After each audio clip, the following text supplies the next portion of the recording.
ಇನ್ನು ಒಂದು ಪ್ರಶ್ನೆ ಬರುತ್ತೆ, ಹಾಗಾದ್ರೆ ಇದು ಯಾಕೆ ಬಂತು ಡಾಕ್ಟ್ರೇ ಅಂತ ಪ್ರಶ್ನೆ ಮಾಡೋದಾದರೆ, ಏಕೆಂದರೆ Ayurveda tells number 1, the agni is very important.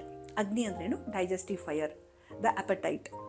Most of the people do not have an appetite. Still time ಆಯಿತು, ಟೈಮ್ ನೋಡೋದು ತಿನ್ನೋದು, ಅಥವಾ ಸ್ವಲ್ಪ ಹಸುವಾಯಿತು, ಓಕೆ ತಿನ್ಬಿಡೋಣ. But one should really feel a good appetite. ನಂಗೆ ಹಸುವಾಗೋಯ್ತು, ಊಟದ ಸಮಯ ಆಯ್ತಪ್ಪ, ನಂಗೆ ಹಸುವಾಗೋಯ್ತು, ಈಗ ತಿಂಡಿ ತಿನ್ನಲೇಬೇಕು ಇವಾಗ, ಅದು ಬರಬೇಕು ಮನಸ್ಸಲ್ಲಿ.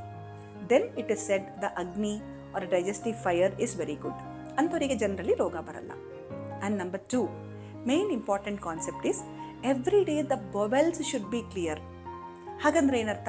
ನಾವು ಒಂದು ಸ್ವಲ್ಪ ಮೋಷನ್ಸ್ ಪಾಸ್ ಮಾಡಿದ್ರು ವಿ ಫೀಲ್ ದಟ್ ಇವತ್ತು ಮೋಷನ್ ಪಾಸ್ ಆಗಿದೆ, ಆ ಥರ ಅಲ್ಲ. ಆಯುರ್ವೇದ ಹೇಳುತ್ತೆ it should be fully formed. ಮತ್ತು ನೀಟಾಗಿ ಒಂದ್ಸಲ ಕೂತ್ರೆ ಇದರ್ ಒನ್ಸ್ ಆರ್ ಟ್ವೈಸ್ ಬೌಟ್ಸ್ ಒಳಗಡೆ ಫುಲ್ ಕ್ಲಿಯರ್ ಆಗಿ ಆರಾಮಾಗಿ ಬಂದುಬಿಡಬೇಕು. ತುಂಬ ಹೊತ್ತು ಕೂರೋದು, ಅಥವಾ ತುಂಬ ಪ್ರೆಷರ್ ಕೊಡೋದು, ಅಥವಾ ಒಂದು ದಿನಕ್ಕೆ 3-4 ಸಲ ಹೋಗೋದು, ಅಥವಾ ಒಂದು 2-3 ಸಲ ಹೋದರೆ ಮಾತ್ರ ನಂಗೆ ಕ್ಲಿಯರ್ ಆಗುತ್ತೆ, ಈ ಥರ ಎಲ್ಲ ಪ್ರಾಬ್ಲಮ್ ಇರಬಾರ್ದು.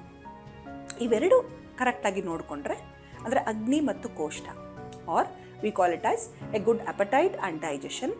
And the next point is about the bowels. So if these 3 are motions ಕರೆಕ್ಟಾಗಿತ್ತು ಅಂದರೆ again generally they are not prone for any diseases or even the major skin diseases also.